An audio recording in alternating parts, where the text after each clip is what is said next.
In today's video, our guest Regina, after traveling all over the world, answers the question, where is it safe for a female to retire overseas for 38 years? When I go to the United States and see the cost of produce, I have sticker shock. Having left in '87 and this is 2025, it's not too likely that I would go back, and I'm not sorry I did it, obviously, or I wouldn't be here. This is Dan of Vagabond Awake, and I'm lucky to have a friend of mine I met while traveling in Ecuador. In fact, she was my Airbnb host. Welcome to the channel, Regina. I'm happy to have you here.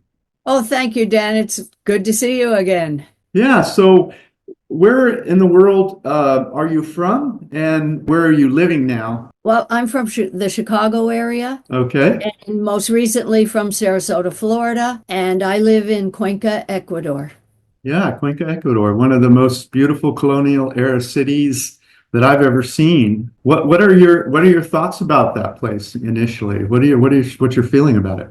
It's, as you say, a well-preserved and colonial city. I haven't lived in a city for many years, and it's so enjoyable to be able to walk everywhere, take public transportation, and really day by day take in more parts of the city, which there's so much history there. Yeah, and when I was last there, you were right in the mix. I think it was only maybe 4 or 5 blocks to the park. So you were right in the middle of town. And yes. So, I don't do an Airbnb at that location. The pandemic kind of put the end to that. But now I joined homeexchange.com and I do home exchanges. And I've had guests from all over the world, and my next ones are from Ireland, and I'll be going to Ireland to stay in their home. well, that's great. I didn't know that's some information I didn't know. That's great. So you're exchanging your house in Cuenca to various places around the world when it's your vacation Yes. time, or how often do you do Yes. that? I will accept most requests for a home exchange because I can go to the beach or make a trip somewhere else. These exchanges don't have to be reciprocal and simultaneous. You bank up points when you give your house to someone in exchange, and you can use those points either at their house or any other host in the world. I had a lovely one in Chiang Mai, Thailand recently, Right. and 4 different ones in Maine for the month of September. So what's the name of the exchange you're in, first of all? It's just called www.homeexchange.com. That's easy to remember. But watch the comments over the years and see if you're getting offers from people not in your network. So how long have you been in Cuenca? I've lived there for 14 years now. That's quite a stretch. And that's your second spot outside the US, isn't it? Yes, I lived in Lake Chapala, which is outside Guadalajara, Mexico, Right. for 23 years before that. Wow. So I haven't lived in the United States since 1987. Wow, that's amazing. That's an unusual story. You're longer than me. I'm out 18 years out of the US. I thought I was a big deal, but you're the bigger deal. So congratulations. And It so creeps up on you. what's that? Those years outside the States as an expat creep up on you. They do. They creep up fast. And so you're from the Chicago area. What made you say, you know what, I'm going to move, I'm leaving? Well, I was living in Sarasota, Florida by Oh, then. that's okay. In 1987. It just happened by chance. A boyfriend invited me to come to Mexico with him and his daughter for the summer. And when I saw how inexpensive it was to live in Mexico in the Lake Chapala area and how easy to make friends and to feel comfortable, I went back and rented out my condo in Sarasota. And I had to live frugally because I wasn't on Social Security or anything at that time. But the rent coming in, living frugally, doing some not home exchanges, house sitting. Right. I was able to leave early. No debt, no dependence. That was my motivation, is the economy. Right. And so would you say you retired that long ago, or were you earning? Oh, wow. So I would say I retired, and then I picked up a job running a used bookstore with books in English, which before the internet was very popular in a town like Lake Chapala, Lake Chapala, which is full of expats. Yeah, that's Gringo capital of Mexico. There in San Miguel de Yes. Allende. Yeah, that's and so what was the shift? What made you say, you know what, I'm leaving Mexico, I'm going to go to Ecuador? Well, after 23 years, I began to realize I could die here if I don't look around and see what other places might be a possibility for somewhere to live. Right. And I visited other parts of Mexico because I could have kept my visa, my resident visa for Mexico. And then I visited Guatemala, Nicaragua, Costa Rica, Panama, and Ecuador, and just really fell in love with Ecuador after spending a month there going around the country and looking at areas, and chose Cuenca, Ecuador as my next spot. I would say it was a mostly boredom. I was getting bored in Lake Chapala. And frankly, when Walmart moved in to my little pueblo in Mexico, I thought it was time to go. Yeah, it's time to leave America again. Yes. That's great. So I know people out there, they're saying, wow, she's been all over Latin America. She's a woman. Is it safe? What's your thoughts about that? Well, I'm 77 years old now. You look I great. still You look do great. not, no, thank you. I still don't have any fear. Besides the common safety requirements, you know, of keeping an eye around you and being aware of where you are, I feel it's safe and I have had no personal problems. That's great. That's a great, that's a nice idea because, you know, everyone has this idea in America that it's all safe in America, but the rest of the world is, you know, Right. going to hell in the handbag. Right. And Now, we that's have had some bad publicity recently in exactly. Ecuador, but most of that takes place on the coast, and I don't think they're targeting North Americans. I think the drug cartels are targeting each other.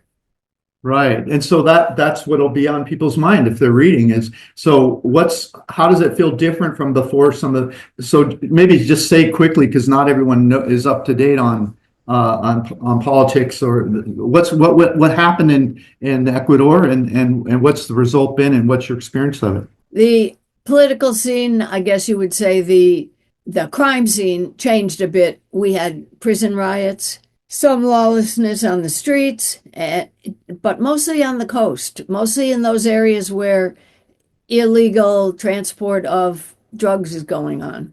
Where I live, Cuenca is 4 hours away across the Andes Mountains, 9,000 feet above sea level, and frankly, kind of isolated from other parts of the country. Have you and the other expats that you know, they're not really experiencing any negativity from this? Is that the idea? That's the idea. I would say they're not, in general speaking, experiencing any fallout from that. I have noticed that my home exchanges, my inquiries about home exchanges have fallen because unless you're going to the Galapagos, there's a fear there of coming to the country now. Hopefully that's falling off. It's often the bark is much more than the bite when this stuff gets in the news, and sounds like that's the case in Cuenca. It's whatever the cartels are fighting amongst themselves, Right. but it's not affecting your day-to-day life. No, it isn't. You were able to wander around Cuenca as usual, as you Yes. have over the years?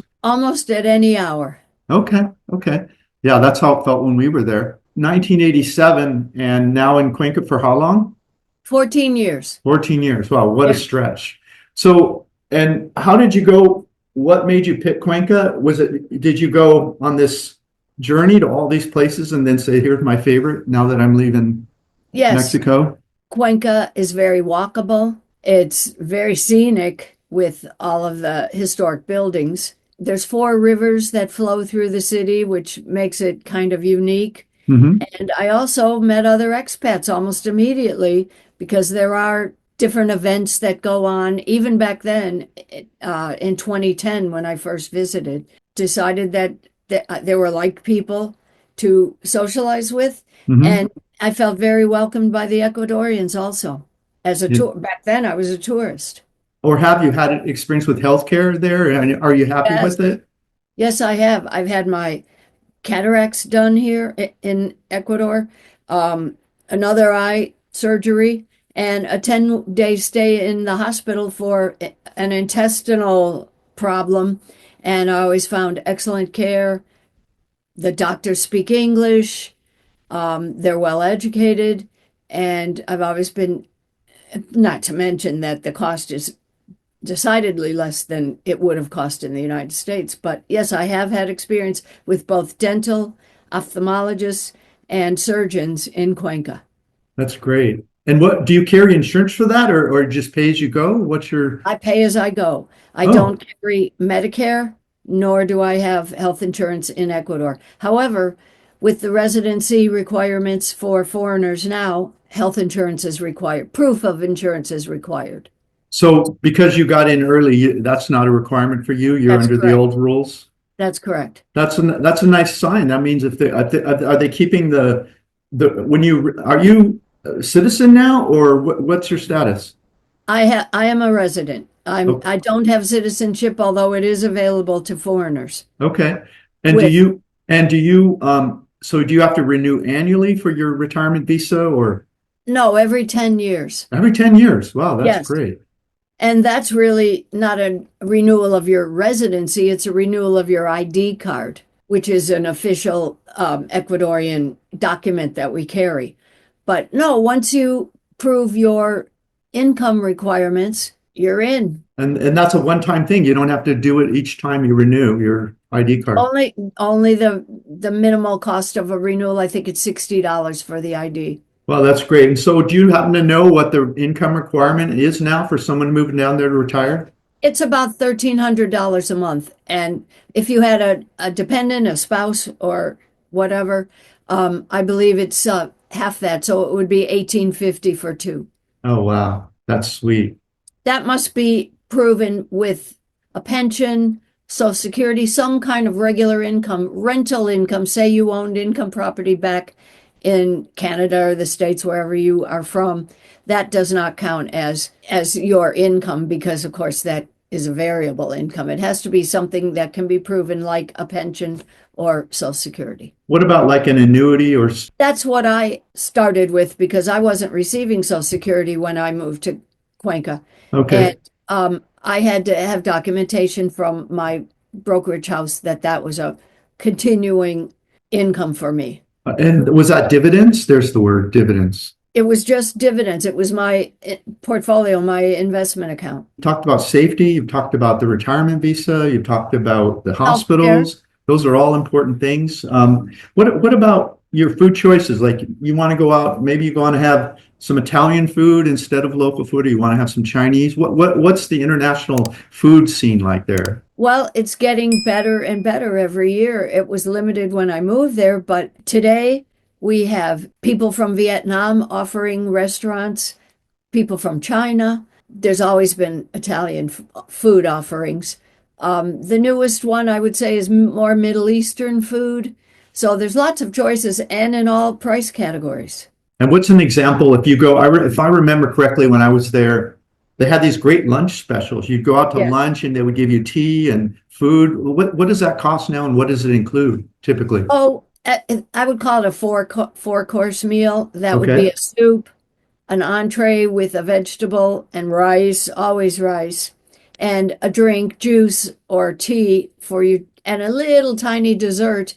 And one could expect to pay between $3.50 and $5.50 or $6.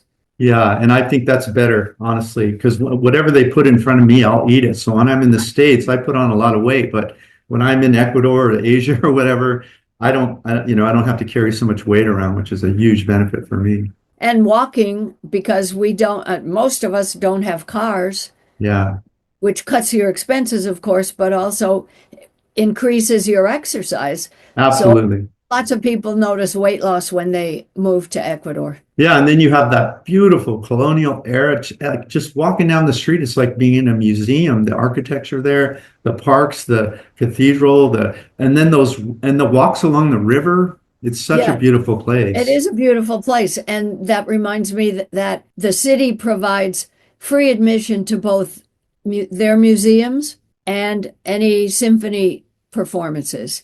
So those are two pluses for us senior citizens Oh, and for oh, the general beautiful. population. Oh, that's great. Do you get down to the beach much? Do you take a bus down there, or are you interested in that? And how far is it? I go to the city of Salinas, which is approximately 6 hours by bus. It requires a stop in Guayaquil and changing buses. And as a senior with residency, it's half price on the bus. So it would cost me $15 one way for that trip. And I visit every 3-4 months because I have friends down there.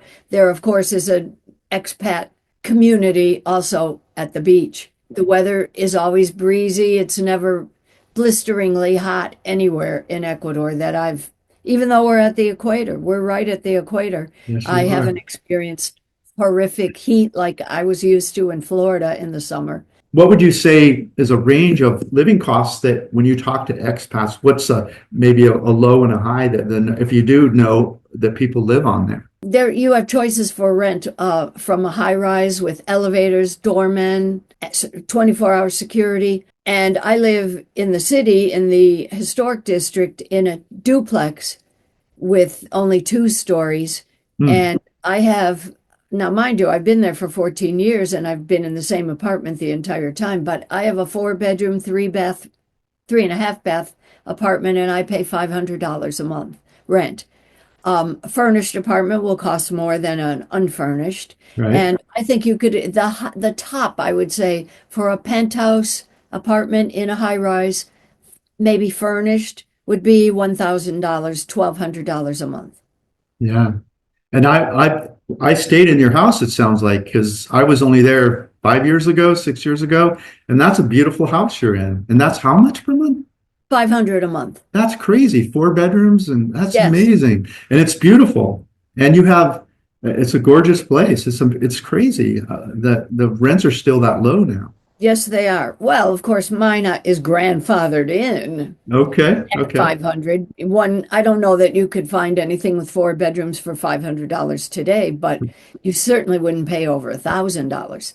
Right. And from there, let's see, my other expenses would be utilities, maybe $30 to $40 a month. You have to understand that we have no air conditioning or heat.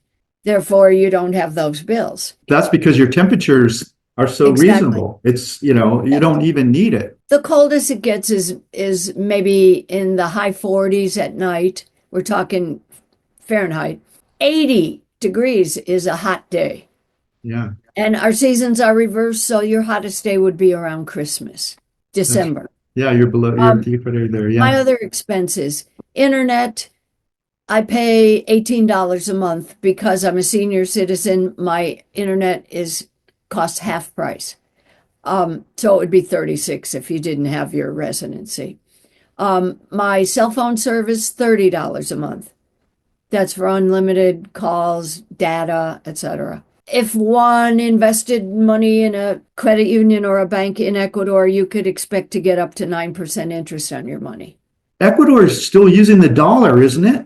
Yes. So if you're making Ecuador 9 has used points the on the dollar. dollar, that's crazy. Yes.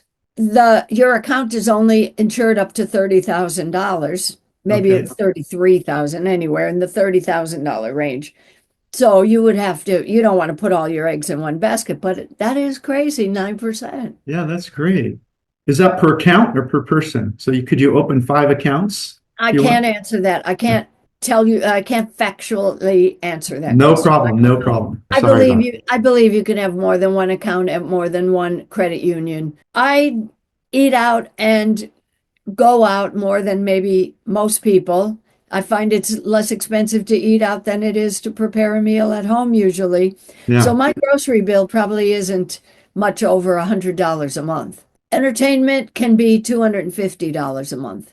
Tell us, now you say you eat mostly in restaurants. You know what your restaurant bill is or eating out? That would be $250 a month. Oh, that's your entertainment then you're saying? Yes. Oh, okay. Okay. I do keep track of what I spend. Especially if you like fresh fruits and vegetables and you like to eat what we'd say is healthy, Yeah. it's very inexpensive.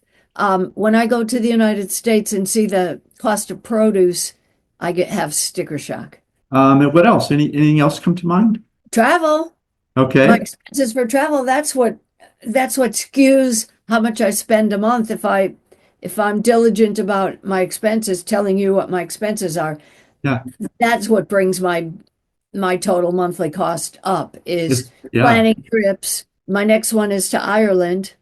That includes, if I talk about my medical costs, Right. my gym membership, Yeah. yoga classes, all those things, I'd say I spend around $2,000 a month. 2,000 a month for everything. Well, does that include your flight? Like if you analyze it over the year, that includes your flight to Ireland?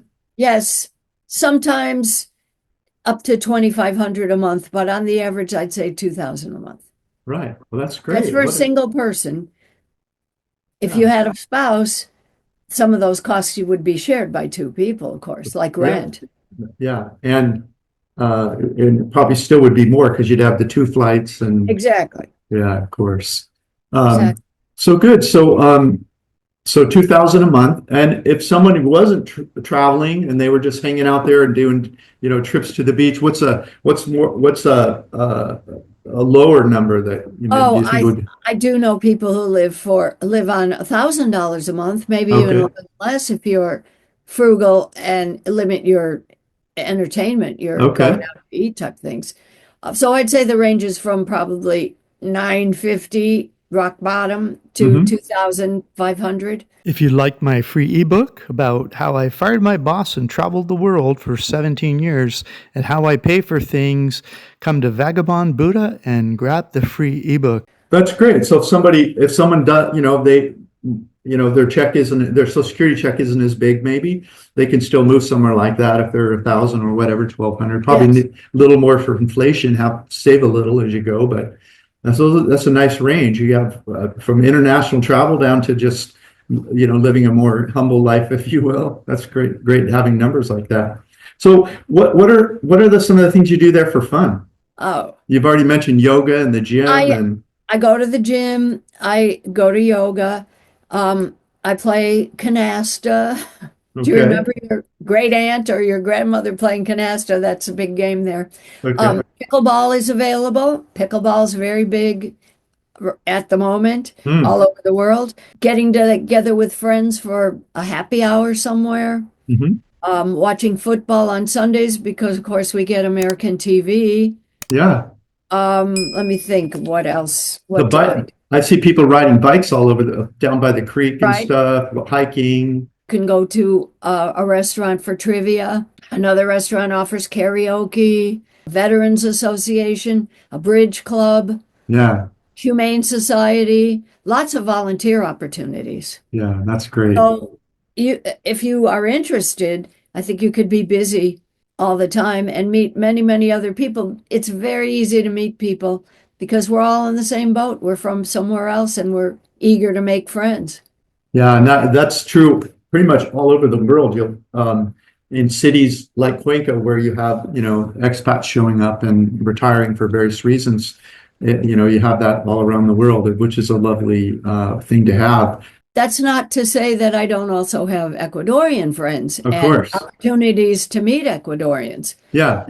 There's language exchanges where for the space of an hour or 2 hours, people get together for coffee or a meal and speak both in English and Spanish so that Ecuadorians can practice their English and vice versa. We can practice our Spanish. That's great. Spanish classes are offered all over town for people who want to learn Spanish. Looking back, if you could put yourself, it's such a long time ago, but what are some of the things you might do differently, or that you would, let people know, hey, think about this if you're going to move overseas. Maybe that's a good question. Yeah. Well, probably visit before you decide you're going to move over with everything you own. Get to know where you might want to live and what it's like day to day. It's quite different from being a tourist to what it's like day by day to carry on your life. Maybe learn the language or at least some basic phrases. Understand that it's not going to be like back home. You have to suspend some of your requirements and some of the things you expect from other people or from your life experience when you go to a different country. You have to be flexible, I'd say. Any regrets? Probably I regret not having traveled more and not waited so long to do some traveling. As far as, do I regret leaving the States? Not at all. But again, I was single. I am single, and I had no dependents. Many people have grandchildren or their own children whom they miss. Frankly, I still have a place in the States, so there's always that cushion there. If I had to go back to the States, say for medical reasons or family reasons, I still, in the back of my mind, know that I always have a place I could go back to. Having left in 87, and this is 2025, it's not too likely that I would go back, and I'm not sorry I did it, obviously, or I wouldn't be here. We're on the same time zone as the Eastern United States, and I have a U.S. phone number because I use WhatsApp, one of those phone services. So I have a U.S. phone number, so there's no expense when family needs to call me either. I have over 140 videos of people who have left their home country and retired all over the world. If you're curious about that, visit this playlist at YouTube.